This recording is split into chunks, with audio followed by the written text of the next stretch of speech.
Nouvelle vague donc de contestation et de blocage des agriculteurs. Certains ont débuté depuis hier soir à l'appel des jeunes agriculteurs et de la FNSEA, le syndicat majoritaire. Journée d'action pour dénoncer une nouvelle fois la concurrence étrangère et l'accord de libre-échange signé début septembre avec l'Amérique du Sud.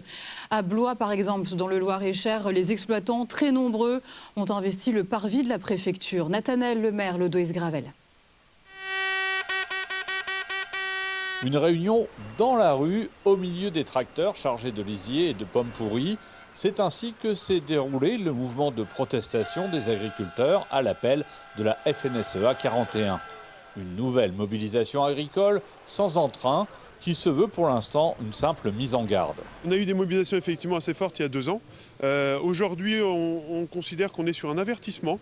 Aujourd'hui, il y a un mal-être qui est extrêmement important dans nos fermes, sur l'ensemble des territoires, des collègues démobilisés, démoralisés, mais on a une grande crainte, c'est quand ces gens-là vont sortir à un moment donné, ça risque d'être extrêmement dramatique. Aujourd'hui, le ton est resté courtois et chaque représentant des filières agricoles a pu exprimer au préfet ses doléances. Une heure de discussion qui ressemble à un tour d'horizon des crises que connaissent l'élevage, les grandes cultures et même la chasse en Loir-et-Cher. L'occasion pour le représentant de l'État d'affirmer la mobilisation de ses services sur la question agricole. On continue, le travail, il est quotidien. Voilà, il n'y a pas... Aujourd'hui, c'est une journée de mobilisation nationale à la FNSEA. On est là, mais on était là hier, on était là avant-hier, on sera là demain et après-demain. Voilà. Il y a d'autres acteurs du monde agricole qu'on rencontre, pas forcément à côté de bottes de foin devant la préfecture. Le dialogue, il est permanent, il est continu, c'est un combat quotidien, renouvelé. Au-delà du dialogue, au niveau départemental, les agriculteurs espèrent faire remonter leur colère contre les méandres de la loi du plomb et toujours les normes européennes. Du côté du Loiret, les agriculteurs ont fait irruption dans l'enseigne du grossiste Métro à la Chapelle-Saint-Mémin ce matin. Ils ont inspecté la provenance de certains fruits et légumes importés au moment même où la production bat son plein dans la région. Une action symbolique pour dénoncer auprès des consommateurs ce qu'ils considèrent comme une concurrence déloyale avec certains pays. Écoutez. Alors on a voulu aussi dénoncer ce qu'on peut y trouver. Aujourd'hui, vous voyez, sur le Loiret, on a quand même des producteurs, mes collègues qui sont arboriculteurs. On est en pleine production de récolte de poires et de pommes. Voilà ce qu'on retrouve. Donc on retrouve de la poire portugaise.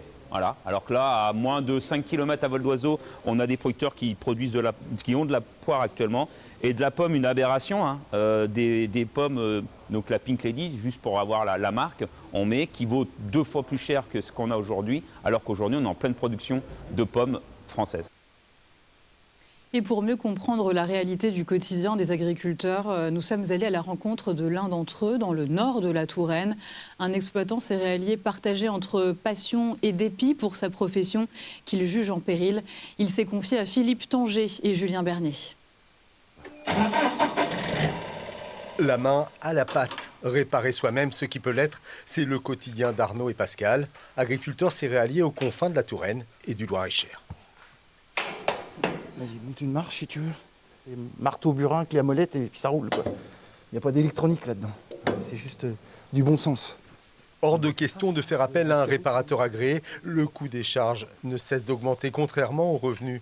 C'est le triste constat de Pascal, à la fois exploitant indépendant et salarié d'Arnaud, 4 jours par semaine. Je me suis installé en 95, il y a 30 ans, et sur 37 hectares, et aujourd'hui j'en ai 75 et j'ai moins de revenus qu'avant. Je suis obligé de travailler à l'extérieur pour continuer à vivre, enfin voilà, faire vivre ma famille. Avec 340 hectares dédiés aux cultures de blé, d'orge, de colza, lin ou tournesol, Arnaud a besoin de main-d'œuvre. Mais le soutien de Pascal ne s'arrête pas au travail proprement dit. Mais ça m'a sauvé la vie d'avoir Pascal tous les jours depuis 3 ans, oui. De l'avoir avec moi, de pouvoir partager. C'est important parce qu'on se retrouve souvent seul dans nos exploitations et moi j'ai quand même cette chance d'avoir Pascal.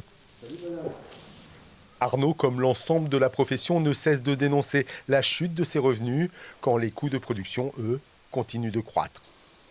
Depuis mai 2023, donc on était autour de 250 € la tonne, quoi.